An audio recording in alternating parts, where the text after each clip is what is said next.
America and Asia. This is looking at that continuation of American imperialism.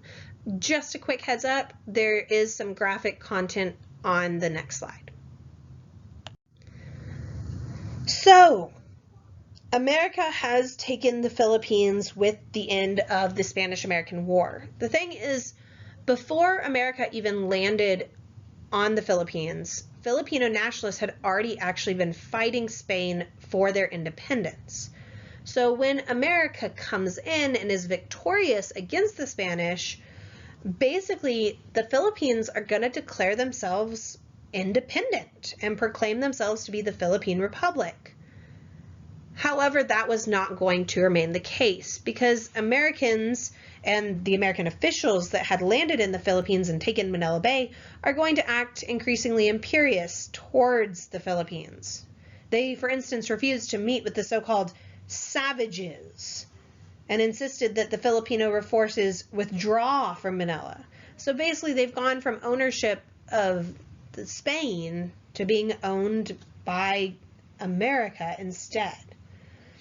Tensions are going to erupt, and you're going to have war breaking out between the Americans and Filipino forces starting on February 4th of 1899. Keep in mind, we didn't ratify the treaty in the Senate that stated that the Philippines were part of America until February 6th of 1899. So all of these things are kind of happening simultaneously.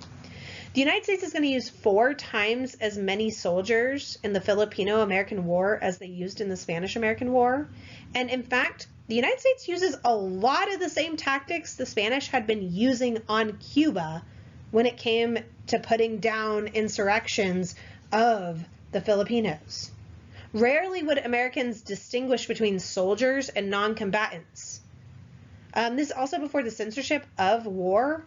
And so a lot of news reporters would confirm these atrocities. And so this is how you have like pictures like you see here. People would denounce the war as, oh, this is just proof of the corrosive influence of imperialism on a nation's morals and principles. And this is what America gets for going out and becoming an empire. And by 1902, the realities of having this kind of imperial policy, including the fact that the casualties in the Filipino-American War very much exceeded the casualties of the Spanish-American War, this disillusioned a lot of people who had clamored to save Cuba, that this had, hurt America's morals more than helped them by intervening on behalf of Cuba. But the thing is, by 1902, this rebellion has basically been put down. Giving you some numbers, in this war, about 4,200 American soldiers will die. So we're seeing more than with the Spanish-American War. On the Filipino side, it's about 20,000 soldiers, but there's probably another more than really 200,000 Filipino civilians died in them vying for independence. Eventually, the Philippines, America will give their independence to, but not until July 4th of 1946, so much, much later. Now, when it comes to colonial rule, once the Filipino-American War is over and it's clear that the Philippines are going to remain part of the United States as a territory for a time, colonial rule actually was relatively benign. Now, Filipino involvement in the government was very limited because we would state educational and religious grounds, so that discrimination.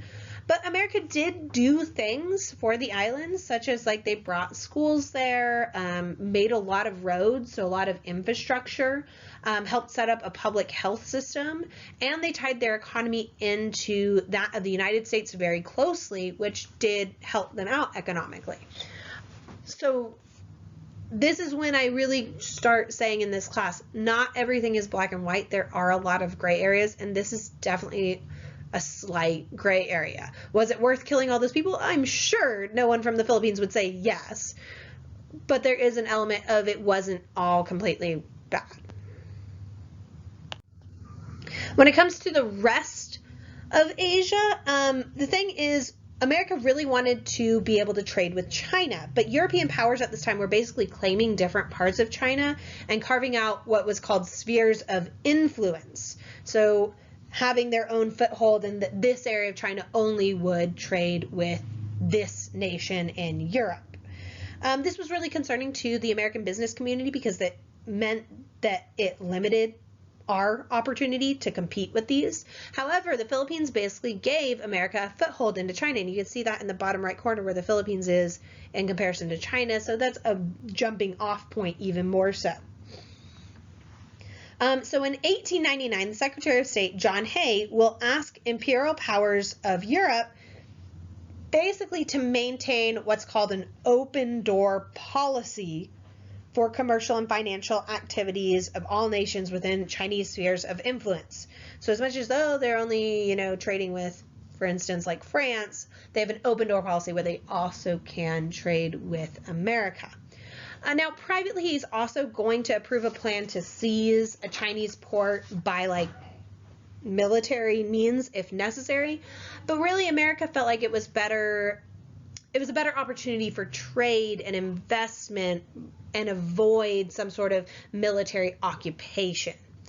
Basically, in response to this open door policy, other nations are going to reply evasively. The only one that outright rejects it is Russia. And so open door really is going to become the cardinal doctrine for American policy, especially in China and the rest of Asia during this time period. So thus it's promoting a more informal and economic empire rather than a territorial colonial empire. We also have to look at some issues at this time between Japan and Russia. So Japan and Russia at this time were really competing for different parts of China, and they were coming into conflict because of it. Now, American sympathies generally would have laid with Japan, but basically America didn't want either side to win outright because that would hurt the United States because neither of these countries really was for an open door policy. So Teddy Roosevelt, we're going to see, gets involved in mediating to end the war between Japan and Russia and helps make the Treaty of Portsmouth in 1905. And this basically meant that Japan won, and they in turn would basically win control of Russia's sphere of influence in Manchuria, China. And they also won half of the Russian island of Sakhalin and recognition of Japanese dominance over Korea. And so this means that Japan is basically emerging as a great power during this time. But as much as America got involved in kind of helping negotiate this treaty, this actually worsened their relationship with the United States. We're going to see after this that anti-American riots are going to break out in Tokyo because a lot of Japanese people felt like Teddy Roosevelt had actually kept Japan from gaining even more at the end of the war with Russia. It also didn't help that in 1906, San Francisco tried to segregate Japanese school children into their own schools. So this is a huge insult to the Japanese people. And so basically Japan and America are going to work out a so-called gentleman's agreement where we'd limit passports for workers trying to come to the United States. But the United States wouldn't prohibit overtly Japanese immigration. We're going to see following this other agreements between the United States and Japan trying to maintain that whole open door policy when it comes to China. Basically, these treaties would include ideas like the United States would accept Japan's special interests in Manchuria and control of Korea, and in turn, Japan would respect American rule in the Philippines. A lot of these kinds of agreements, though, were really vague, and they could produce as much discord as they did agreement. Really, Japan wanted to exclude the United States from trade in all of its territories in East Asia, and Japan also was really pushing for further and further control over China. But the United States, as much as they wanted to sustain open door, did not want to become a protagonist fighting for China's rights, and really America was unwilling to commit military forces to help protect China from like Japanese forces at this time. So, characterize in a couple words America's relationship with East Asia.